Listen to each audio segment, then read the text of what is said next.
ये भीड़ आम लोगों की नहीं है, ये भीड़ किसानों की है। उस किसानों की, उन किसानों की जो हमारा पेट भरते हैं, जो देश के विकास में अपनी भूमिका निभाते हैं, और इन्हीं किसानों की लड़ाई कर रहे हैं सांसद जयंत चौधरी, आरएलडी के महासचिव। और इस वक्त वो किसानों के इस आंदोलन को आगे बढ़ाने की कोशिश कर रहे हैं। मुद्दा क्या है, क्या किसानों की इस लड़ाई में कौन सी प्रमुख मांग है? देखिए, मुद्दा ये है कि उत्तर प्रदेश में आप जानते हैं कि गन्ने की बहुत बड़ी पैदावार है, और यहाँ के जो किसान हैं इनके साथ हमेशा ये दिक्कत रही है कि इंडस्ट्री की बहुत ठोस लॉबी रहती है और इनकी आवाज़ जो है वो पहुँच नहीं पाती। आज 6,000 करोड़ से ज़्यादा बकाया इन किसानों का है, और ये कहाँ वाजिब बात है कि क्या ये किसान पे सामर्थ्य है कि वो उद्योगपति को, पूंजीपति को लोन दे? एक तरह से ये कर्जा दे रहे हैं, और ऐसे में सरकार कोई पहल नहीं कर रही। जो कानून में जो प्रावधान दिए हैं, 14 दिन के बाद इंटरेस्ट भी लगता है। सरकार को वो ताकत सरकार कानून के माध्यम से है कि वो कार्रवाई कर सकती है, आरसी जारी कर सकती है, लेकिन अभी तक सरकार ने, प्रदेश की ने कुछ नहीं किया। मुख्यमंत्री इस सवाल पे बिल्कुल शांत रहे हैं, और अब आप जान रहे हैं कि पिरोई का सत्र समाप्त होने जा रहा है, मिल बंद हो रही हैं, किसानों का गन्ना भी खड़ा है, और पुराना बकाया के पेमेंट के बारे में भी उनके मन में चिंता है। तो इन सारे इश्यूज़ को लेकर आज यहाँ धरना है। लोग अपने आक्रोश को व्यक्त करने आए हैं, अपनी बात रखने आए हैं और अपने अधिकारों को मांगने आए हैं। सरकार कहती है उसे गन्ना किसानों की चिंता है, और उसी ने एमएसपी उन्होंने बढ़ाया 275 रुपए, 290 रुपए तक जो मिनिमम सपोर्ट प्राइस गन्ने का हो गया है। क्या लगता है, क्यों किसान का, सरकार का दावा ये है कि किसानों के हित में वो देख रही है, किसानों की बात करती है सपा सरकार? देखिए, सबसे पहले तो उत्तर प्रदेश में जो सत्र है ये वाला बहुत देर में चला, और उसका दोष मैं प्रदेश सरकार को देता हूं, क्योंकि उन्होंने मूल्य को निर्धारित करने में बहुत देर कर दी। दिसंबर के पहले सप्ताह में जाके उन्होंने घोषणा करी थी, वहां भी उनकी साठगांठ थी, वो चाहते थे। और उस दौरान क्या हुआ कि जो मिल ने गन्ना खरीदा, किसानों को बिना पर्ची लिया, तो घरतौली हो रही है।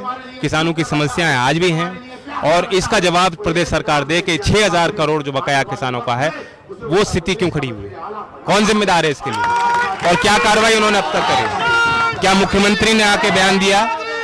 मुरादाबाद में जहां बैठे हैं, रामपुर में आप देखें स्थिति है, 52% मिलों ने पेमेंट किया है, 52% पेमेंट। तो यहाँ कौन जिम्मेदार? तो इसलिए मैं इस बात को बिल्कुल दावे के साथ कह सकता हूं कि आज सूबे के जो किसान हैं मायूस हैं, और सिर्फ किसान का सवाल नहीं, जिन लोगों ने मजदूरी करी थी, जो खेती से जो लोग, तमाम लोग जुड़े हैं, वो आज मायूस हैं। केंद्र सरकार कहती है कि वो सी रंगाजन कमेटी ने की सिफारिश को लागू करना चाहती है, जिसमें देश के तमाम गन्ना किसान और गन्ना मिलों के लिए एक प्रक्रिया हो जाएगी, एक समान प्रक्रिया हो जाएगी। क्या सी रंगाजन कमेटी के सिफारिशों को आरएलडी भी तवज्जो देगी, सिफारिश को लगाने, जो मानने को क्या सपोर्ट करती है? देखिए, हमारी पार्टी के नेता चौधरी अजीत सिंह जी कैबिनेट के भी सदस्य हैं, और कैबिनेट ने अभी जो पॉलिसी अप्रूव की है उससे सीधा किसानों को भी लाभ होगा, उद्योग को लाभ होगा, वहाँ जो मजदूर काम कर रहे हैं उनको भी लाभ मिलेगा, जो मिल में काम करते हैं।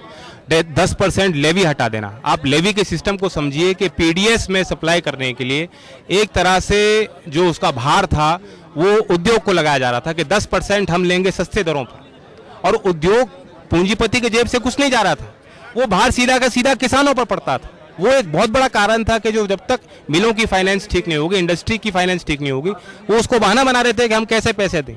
तो आज जो केंद्र सरकार ने फैसला ले लिया, उससे मिल मालिकों के पास कोई बहाना नहीं है, प्रदेश सरकार के पास कोई बहाना नहीं है। अब प्रक्रिया सरल हो गई है, रिलीज मैकेनिज्म को उन्होंने सरल कर दिया है, तो मिल मालिक तुरंत चीनी को बेचें और तुरंत किसानों का भुगतान करें। लेकिन भारतीय किसान संघ जो यूनियन जो है, भाके यू जो है, वो सी रंगाजन कमेटी का जो है सिफारिश है उसको नजरअंदाज करता है, कहता है कि ये इससे बहुत सारी गड़बड़ियां पैदा हो जाएंगी। देखिए, बड़ा कि उत्तर भारत में जो है जो गन्ना होता है उसमें चीनी की जो मात्रा है वो कम होती है बनिस्बत दक्षिण भारत के। नहीं, देखिए, रिकवरी यहाँ भी काफ़ी अच्छी रिकवरी होने लगी है, और आधुनिक मिलें भी लगी हैं। यहाँ निजी क्षेत्र का ज़्यादा योगदान है। अगर आप उत्तर प्रदेश की बात करें तो रंगाराजन कमेटी की जहाँ तक बात है वो एक विस्तृत चर्चा होगी। अभी जो सिफारिशें सरकार ने स्वीकार करी हैं और लागू करी हैं वो किसान के हित में है, और समय के साथ देखते हैं, अनुभव के साथ जो अनुभव मिलेगा इससे, किस तरह से हम और राहत किसानों को दे सकते हैं।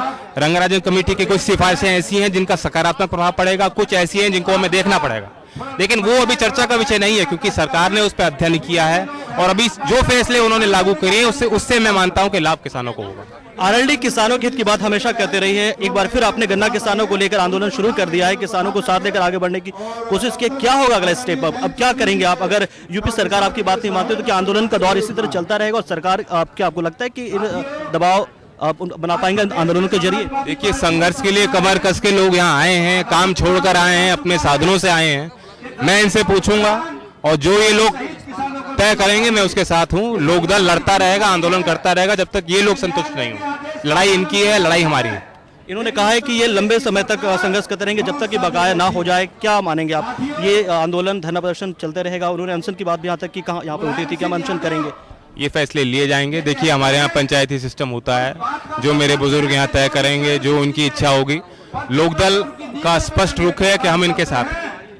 तो आरएलडी ने गन्ना किसानों को लेकर अब आंदोलन शुरू कर दिया है। लगातार आंदोलन किसानों के हित में करती रहती है, लेकिन इस बार मुद्दा जो है वो गन्ना किसानों को लेकर है और आने वाले समय में हो सकता है ये किसान जो है ये आरएलडी जो है उसके साथ बने रहेंगे और ये आने वाले दिनों में आरएलडी के लिए काफी अच्छी बात हो जाएगी। कैमरामैन ललित पाठक के साथ पंकज पांडे, साधना न्यूज, मुरादाबाद।